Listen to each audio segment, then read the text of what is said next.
내가 잘못한 거였나? 이런 식으로 점점 뭔가에 홀린 듯이 생각하게 된다는 거죠. 안녕하세요, 또윤입니다. 오늘 얘기해볼 주제는 손절을 당하는 사람들의 특징, 공통점을 이야기해보도록 하겠습니다. 제가 오늘 말씀드리는 거 외에도 다양한 이유들이 있을 텐데 오늘 이 영상을 봐두시면 나를 괴롭게 하는 그 친구, 이 사람과 손절을 해야 될지 말아야 될지 애매한 시점이실 때 오늘 이 이야기가 도움이 되지 않을까 싶습니다.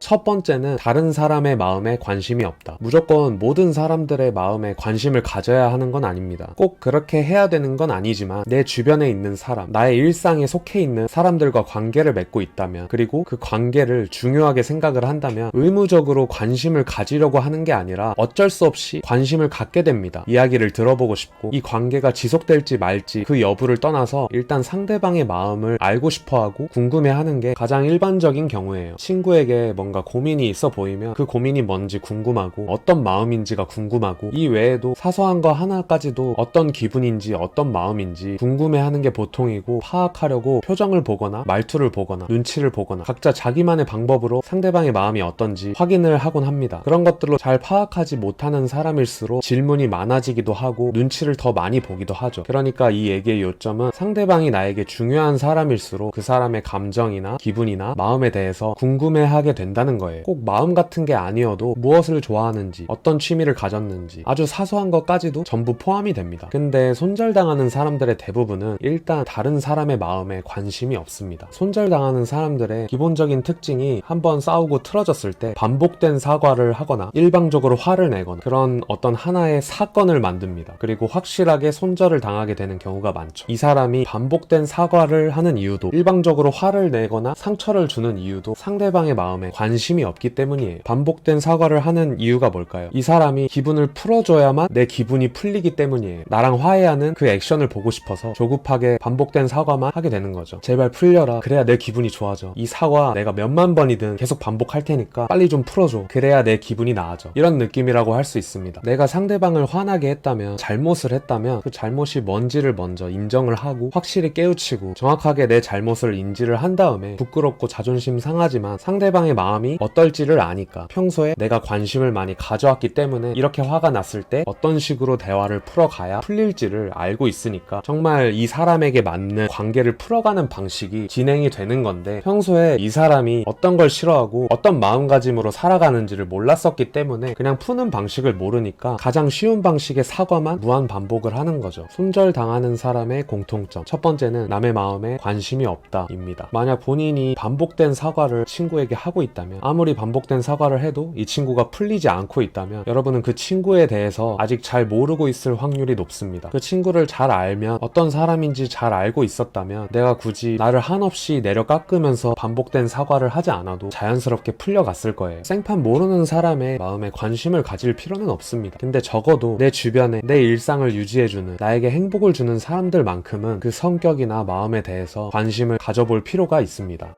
두 번째는 자존감은 낮고 자존심은 세다. 첫 번째에서는 반복된 사과를 예로 들어서 말씀을 드렸는데, 두 번째의 경우는 사과도 잘 하지 않고 본인이 잘못을 해놓고 오히려 화를 내거나 합리화를 시켜버리거나 상대방이 잘못한 것처럼 분위기를 몰고 가버리는, 그런 식으로 상처를 주는 사람들을 말하는 거예요. 내가 잘못한 건 알겠는데 너 표정이 예전부터 좀 이상했어. 논점이 자꾸 이상해지는 게 특징입니다. 본인이 잘못을 해서 뭔가 을처럼 되는 게 너무 기분이 나쁜 거예요. 수세에 몰리는 걸 굉장히 자존심 상해합니다. 그런 것 때문에 잘못을 했어도 되도 않는 걸로 화를 내기 시작해요. 사과도 잘 하지 않습니다. 아무렇지도 않게 친한 척하면서 다시 인사하거나, 친했을 때 썼던 단어나 그런 말투를 무슨 일 있었냐는 듯이 태연하게 사용하거나, 큰 잘못도 작은 잘못처럼 얘기하거나, 특히 주변에서 지켜보고 있는 사람이 많을수록 그런 식으로 행동을 합니다. 그리고 아주 나중이 돼서 둘이서만 이야기를 할 수가 있을 때, 그때서야 못 이기는 척 사과를 하곤 하죠. 자존감이 애초에 높은 사람은 자존심을 본인이 필요할 때만 세워요. 근데 자존감이 낮은 사람은 마치 자존심을 본인의 성격인 것 마냥 합리화를 시켜서 계속해서 사용합니다. 그러다가 많은 사람들한테 상처를 주기도 하고, 헛소문을 내기도 하고, 본인을 꾸며대기도 하고, 이간질을 하기도 하죠. 내가 이 친구랑 손절이 돼버린 마당에 내 입지까지 무너지고 망가져 버린다면 더 이상 본인한테 남는 게 없다고 느낄 테니까요. 근데 사실은 본인들이 가장 잘 알고 있어요. 본인이 하고 있는 행동들이 본인의 진심이 아니라는 것을 당사자들도 사실 알고 있습니다. 자신을 계속해서 속이는 거죠. 이런 사람들이 주변에 있을 때 가장 가장 위험한 부분은 어느새 나도 모르게 동화돼 있을 수도 있다는 거예요. 이런 얘기를 해주는 사람이 없으면 내가 잘못한 게 없어도 이런 사람들에게 상처를 받고 내가 잘못한 거였나? 이런 식으로 점점 뭔가에 홀린 듯이 생각하게 된다는 거죠. 근데 그러실 필요가 전혀 없습니다. 이런 사람들이 나에게 상처를 주고 있다면 제가 가장 추천하는 방법은 그 사람의 내면 깊숙한 곳에 있는 진짜 고민에 대해서 한 번쯤 물어보시는 것이 좋습니다. 뜬금없어도 좋으니까 한 번쯤 그 내면에 대해서 물어보세요. 너랑 나랑 이런 일이 일어났는데 혹시 진짜로 네가 마음속으로 고민하고 있는 게 있어? 걱정하고 있는 부분 이런 거 있어? 이런 식으로 한 번쯤 마음을 들춰보는 질문을 해보시는 것도 좋습니다. 본인이 여태까지 뭘 하고 있었는지 깨닫게 해줄 수도 있는 질문이거든요. 손절당하는 사람들의 특징 두 번째는 자존감은 낮고 자존심은 강한 사람입니다.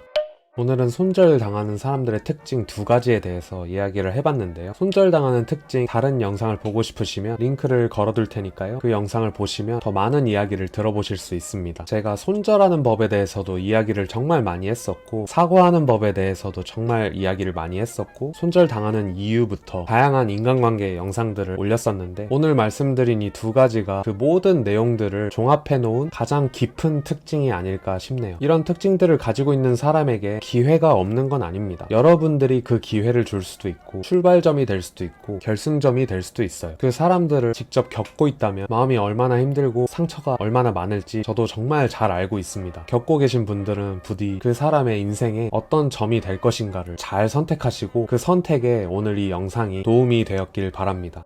제 채널은 10대, 20대 분들에게 도움이 될 만한 영상들을 계속해서 찍어 올리는 도움 채널입니다. 오늘 이 영상을 보신 김에 구독을 눌러두시면 여러분들이 앞으로 살아가는데 분명 도움이 되실 겁니다. 그럼 오늘 영상은 여기서 마치겠습니다. 안녕히 계세요.